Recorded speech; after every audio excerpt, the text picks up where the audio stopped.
isa guys. Sana matapak niya yung napakat ng silo natin. Yung kulay itim na yan. Sana tapakan niya.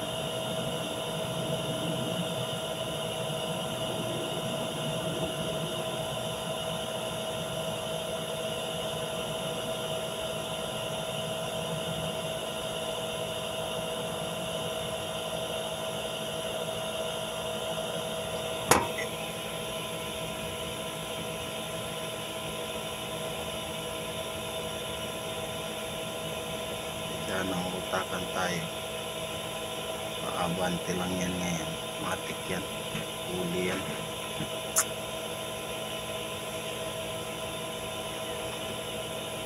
Kaso hindi umabante. Tuka lang ng tukaw.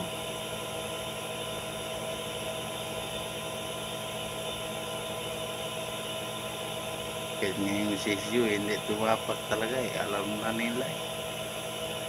Nahuli na kasi. Kaso yung pagtuka niya kanina, tinamaan yung tuka niya siguro dun sa kahoy na paikas na silo. Pagkatuka niya tumama, yun umikas. Dali yung leeg. Pagka ganon guys, pag hindi nabantayan, mamamatay siya kasi masasakal eh. Lalo ng silo nating kuralon pa. So ayan, nautakan tayo. R1 X-ray.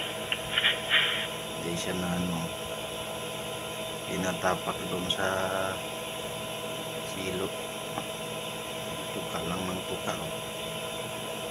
Ang ubusin niya.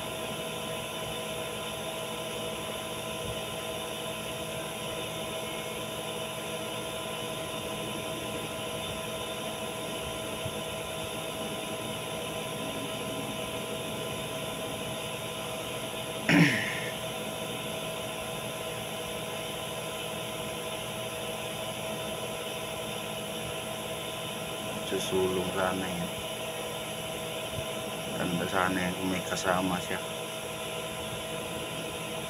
Tutukayin siya, mabibigla, tatagpo doon sa silo. Kaso hindi. Sobrang ilap na nila. Dito naman lagi natawid oh. Diyan na doon na hapon. Masama yan, mahuli. Totoo lang guys, hindi talaga makabawi yan sa mga manok na yan. Pagkain lang nila yan. 6 kilos. Hindi nga umaabot ng 4 na araw. Kaya napag-isip ko kanin na lang. Kasi pagkanin kasi, volume mo ng pagkain sila ng umaga. Kang maghapon na yun, okay na sa kanila. Ay yung pagkain wala, di kakayanin. Ay yung patuka nila na 42 na binibili ko, yan malapit na sa silo guys. So sana tatapak na.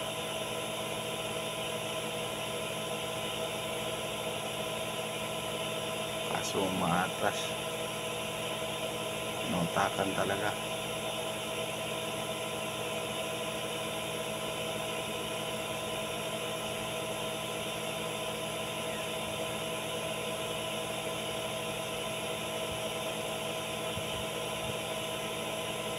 Alam ko nang gagawin ko guys.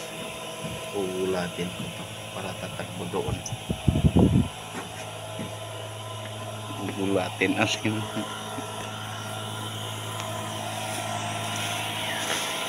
Tatakbo doon sa silo.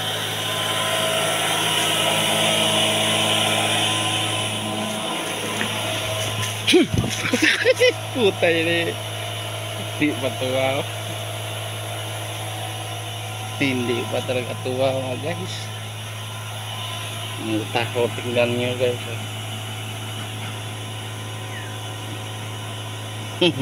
Kiniwaye niyo.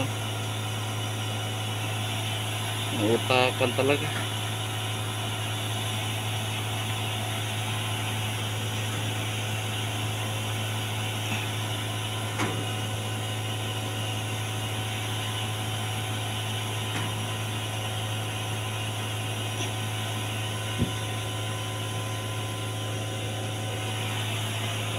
Mamaya.